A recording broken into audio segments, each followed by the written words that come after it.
Eric, they closed on a 25-9 run after you seemed to regroup. What happened there to the finish? Uh, yeah, I mean, they were putting the ball on the floor. It was mostly Siakam collapsing our defense. We just weren't great on those reads, whether we were sometimes overhelping or sometimes, players like that will draw extra defenders and the next guy has to rotate. We just didn't scramble enough out of those drives. And they made shots. They made some shots, big shots down the stretch. Even the ones that we were defending pretty well. I mean, Trent's shot in the corner was not an easy shot. Uh, I thought we defended that possession very well and scrambled. And then offensively, I'll have to look at it. They jammed us up on a few possessions, but we had some looks throughout the course of the game. Uh, and we weren't able to knock some of those ones down, some of the easy ones, or not the easy ones, but open ones. And we also had opportunities at the beginning of the fourth just to really kind of extend that, maybe see if that could go from 6, 7 points to 10 points, and sometimes a couple shots here or there, can get you there. Back to the offense for like the last 6 quarters after that first half against Toronto, it seemed like the offense kind of struggled a little bit. Is there a common theme you saw in those 6 quarters and just the looks you guys got as far as mid range to 3 point? What did you think about them? Well, you have two very committed defensive teams, so you might not get the cleanest looks the last 6 minutes of the game, and at that point you just want to make sure you're getting the ball where you need it to go. I thought we had some good paint opportunities, that we just weren't able to capitalize, or just ended up being knocked out of guys' hands. And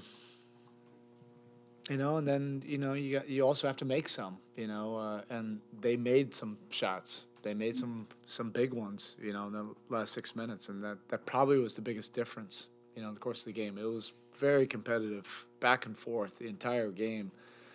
You're not going to give up a lot of good, clean looks, so you have to just you have to execute and get the ball where you need it to go, and then trust it from there. Eric, there have been a lot of times over the years where you guys go out west, and I know it's not a particularly long trip, but something just seems to click, whether it's just being just by yourselves, just the unit coming together, whatever it is. One, do you think that's needed? And two, is this an opportunity where something like that Yeah, can happen? I always feel like these trips can be an opportunity, but particularly right now where we face a little bit of adversity. I don't think anybody would have anticipated starting out with this home stretch that we'd be 1-3. That's sometimes the nature of this league. It's tough.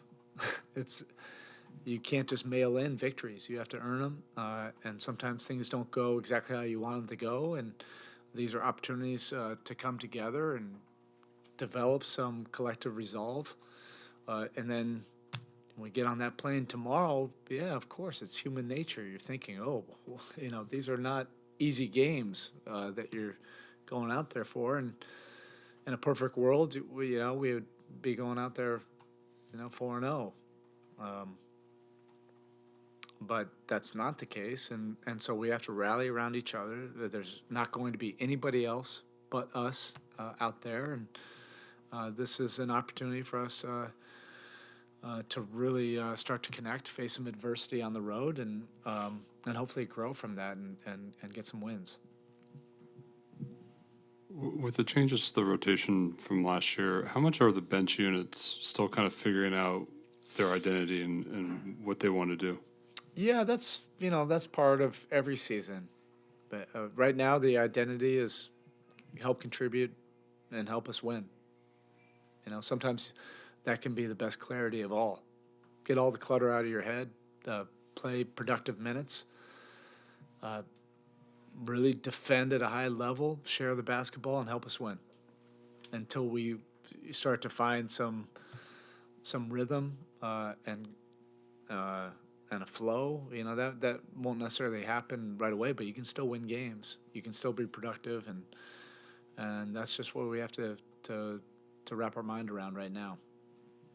So you talked about the stuff late. I think it seemed like Jimmy was at the scorer's table there for a couple minutes. Yeah, Just no stoppages. You just, know, with that, yeah, and I didn't have a timeout. right. That frustrated the heck out of me.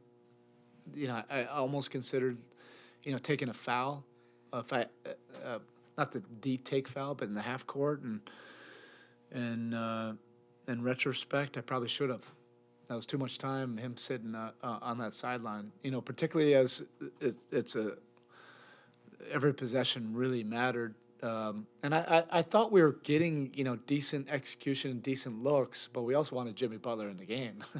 And we sent him to the table with, you know, enough time, you know, typically. But, you know, the way things had gone earlier, I didn't have any timeouts. Spo, coming into this game, you guys were 7th in the league and getting to the rim, and I know everything for you guys is about getting the wins, and so the start to the season has been exactly what you wanted. But as far as your offensive process, the way that you guys have been getting to the rim specifically, wanted to get your take on that, and just if there's been a difference between your approach in that aspect between the past season and now, In what regard? as far as getting to the rim. Like, Just because you know, coming into this game, you were I believe 7th or 8th, so I just wanted to know your thinking on that as far as the offensive process there.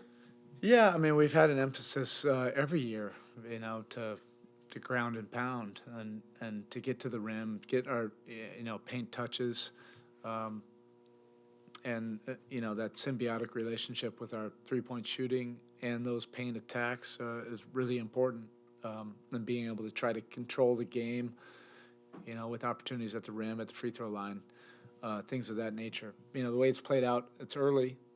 We haven't gotten necessarily the three-point attempts that we would like, but our assaults and attacks at the rim have been up, and now it's a matter of like trying to get it all together. And then also, you know, the 19 assists, that's not enough for us.